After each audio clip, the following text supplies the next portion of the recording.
All right, mate, how you doing? In this video, I'm talking about 8 things that destroy a man's life if he allows it to happen. I've worked with a lot of men over the past few years, and I've spotted some consistent things that men do that have such a negative, corrosive, toxic impact on their life that I had to make this video.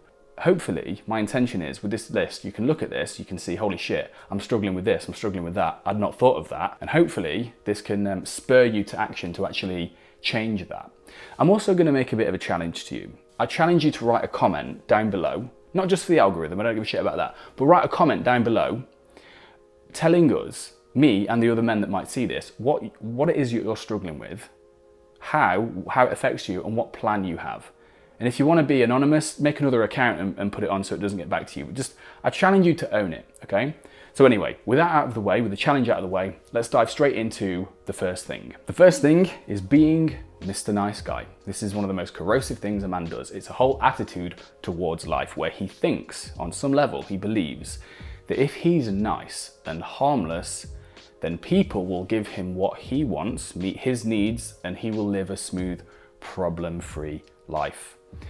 On some level, this worked, didn't it? This works if you're trying to be a good boy for mummy and daddy. The problem is, when you get to adulthood, this is the precise opposite of what works. Being excessively nice, not kind by the way, kind is different, kind is powerful, kind comes from a place of love and wholeness, but being too nice, being excessively people-pleasy, this is inherently manipulative. It destroys relationships. I've seen it happen.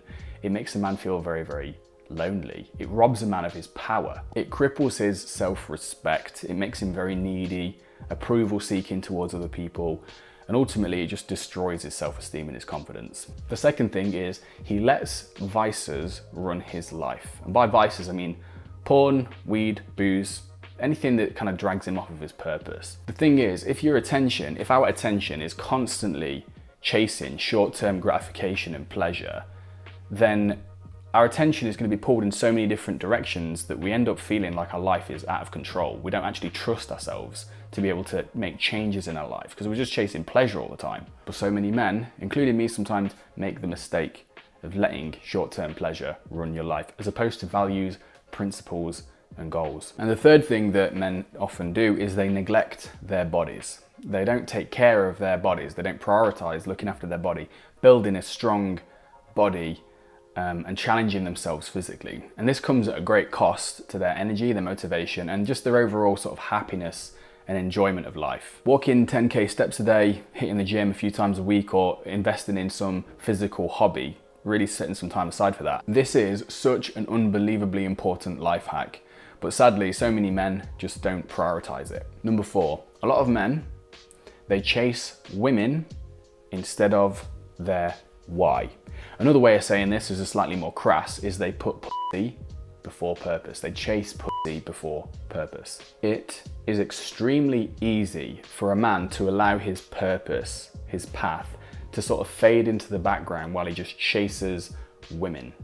This means different sexual partners, different sexual experiences. This means needless relationship drama, flings that are just shallow, they're never actually going anywhere. Look, I'm not saying that a man shouldn't cultivate abundance in his life. I'm not saying that it's not important and necessary for a man to have a phase of exploration. I think a man should actually experience that at least once in his life for a phase. But the problem occurs when this becomes this endless chase, this endless dopamine driven sort of cycle where you're killing your potential, you're wasting time and energy that you won't ever get back just on meaningless hookups. Full disclosure, I've actually struggled with this quite a bit in my life too. And actually on the topic of relationships, this brings me nicely to point number 5, which is choosing the wrong woman. One of the most important decisions that a man will ever make in his life is who he spends it with. What I've observed is that far too many men just passively end up settling in a relationship with a woman that he never actually consciously chose with his eyes open. She kind of just appeared, sort of fell into his life, and he just sort of never took steps to prevent it, stop it, or whatever. He just allowed it to happen. And then fast forward 5 years or whatever, and he's just like, this is not actually making me happy at all. A lot of men fail to ask the real questions, such as, if he wants kids, would she be a good mother? Do we share the same deep values and beliefs? Are our lifestyles compatible? Is this woman honest, caring, supportive? And also, are we sexually compatible? Do I find her attractive? Which is something a lot of men are getting into relationships with women they don't actually find attractive and kind of rationalize themselves out of it, which I find a bit crazy, but it does happen. And on the topic of settling, this brings me nicely to point number 6, and this is settling in his career or profession. I don't enjoy my job, but it pays well and it's comfortable, so I'm going to stick with it. This is the calling card of a domesticated, emasculated man. Because what he's doing is he's trading the authentic, challenging and rich life for just an existence of dull drudgery in exchange for a regular paycheck and comfort. Now, am I saying you need to be irresponsible? And if you've got like dependents and stuff, am I saying that you should just fuck off to Bali or fuck off to India or something and just screw it all over? No, not at all. Okay, if you've got commitments, that's also important to take into consideration. But passively settling in a career that doesn't fulfill you for 10 plus years it's no life at all. It's a waste of time, energy, and opportunity. And speaking of wasting life, this brings me to point number 7, which is a man living on autopilot. An unintentional life is a life chosen for you by other people. If you're not living by your own values and intentions, other people have decided what you're doing, basically. If you aren't building your own life, then you're helping someone else build theirs. The truth is, in my experience, too many men have absolutely no idea who they are. They have no idea what their values are, what their authentic desires are, what their deeply held principles are, what gifts they can give to the world. They're just not aware of any of it. So they're just kind of doing as they're told, behaving as society tells them to, they're conforming, they're choosing to fit in and just do what everyone else does. They're like, am I a good boy kind of thing? But the problem is, if you look at the masses, if you look at like 95% of people, it's as they say, like most men live lives of quiet desperation. So if you're just going to conform, then you're basically resigning yourself that that's what you're going to experience. And possibly my favorite thing on this list so far is number 8, which is they neglect male friendships. Now, make no mistake about this, a tribe of other men who support, love, challenge, and encourage you is one of the most important assets that you will ever cultivate in your life as a man. But the male loneliness pandemic, it's a real thing.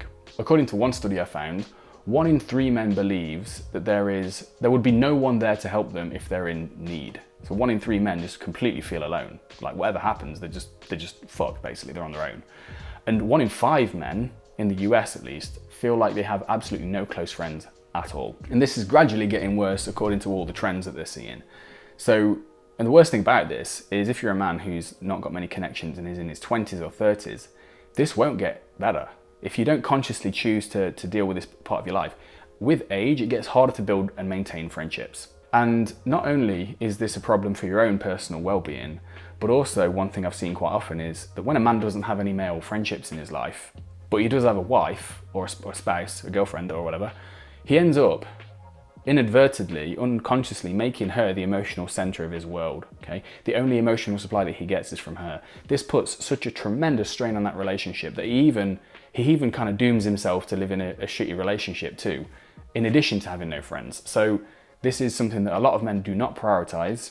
They don't consciously create it in their lives, and they do suffer for it. If you like this video, guys, click this video next where I talk about how to stop being passive in life. Grab the bull by the horns and start living your own authentic existence. Guys, thank you once again. Really, really appreciate you, mate. Really appreciate you. Hope your personal growth journey is going really well.